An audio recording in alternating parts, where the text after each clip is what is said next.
मुख्यमंत्री सुखविंदर सिंह सुक्खू ने बतौर वित्त मंत्री आज अपना पहला बजट पेश किया है। कोई इसे सुख का बजट बता रहा था तो कोई इसे ग्रीन बजट बता रहा था, लेकिन विपक्ष इस बजट को किस तरह से देख रहा है, हमारे साथ बात करने के लिए बीजेपी के मुख्य प्रवक्ता और श्री नैना देवी विधानसभा क्षेत्र से विधायक रणधीर जी मौजूद हैं। सर, सबसे पहले आपका बहुत बहुत स्वागत। धन्यवाद। सुख की सरकार का नारा दिया जा रहा है, व्यवस्था परिवर्तन का नारा दिया जा रहा है। आपको लगा कि ये बजट सुख का है और व्यवस्था परिवर्तन वाला है इस बार? देखिए, इस बजट में व्यवस्था परिवर्तन वाली कोई बात नहीं है।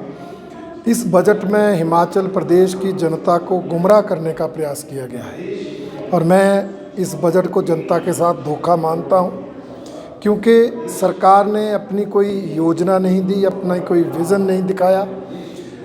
जो इलेक्ट्रिकल व्हीकल्स या ग्रीन हिमाचल को लेकर सब्सिडीज़ देने की बात की गई, जिसको लेकर ये अपनी पीठ थपथपा रहे हैं, वो सभी प्रावधान केंद्र सरकार ने कर रखे हैं।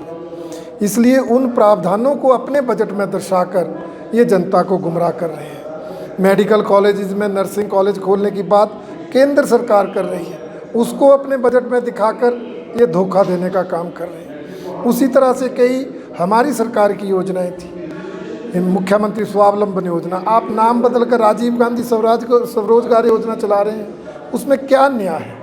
आप हमारी ही सरकार की योजनाओं के नाम बदलेंगे।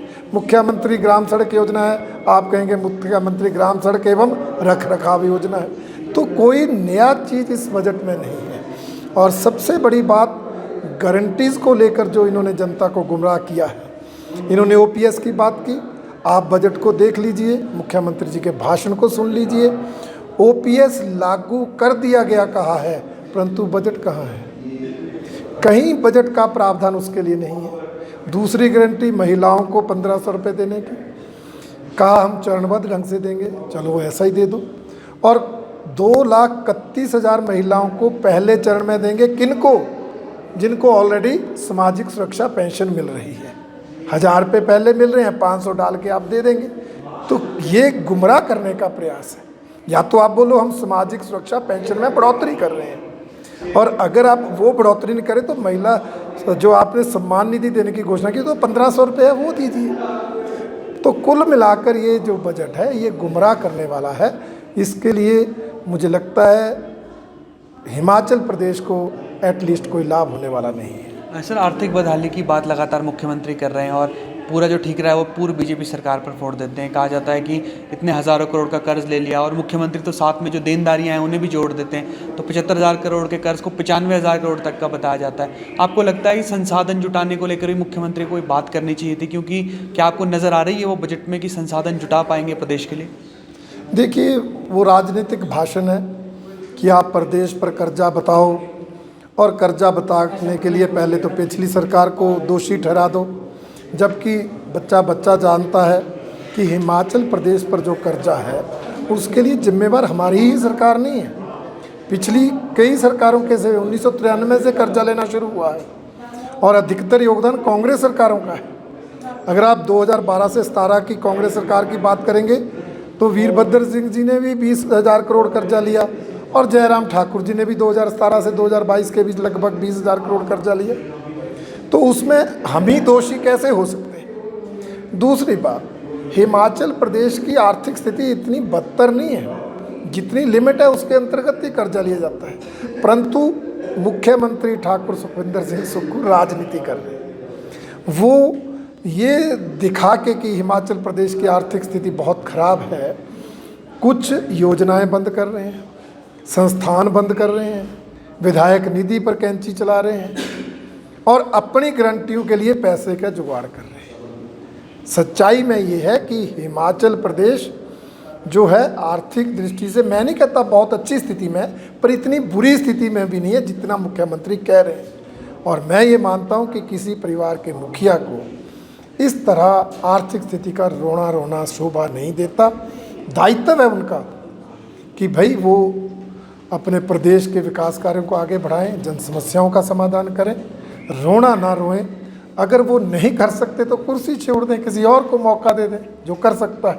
परंतु इस तरह एक दूसरे के सिर पर ठीकरा फोड़कर अपनी नाकामयाबियों को या अपनी जो गारंटियां बिना सोचे समझे कर दी थी उनको देने का प्रयास ना करें। सर बजट से इतर अगर बात करें तो बीजेपी लगातार मुखर नज़र आ रही है। संस्थान बंद करने की बात हो, विधायक निधि बहाली की बात हो, क्या रणनीति है सर? क्योंकि अभी तो 6 अप्रैल तक बैठ के चलनी है। इसी तरीके से सरकार को घेरेंगे भविष्य में आप लोग?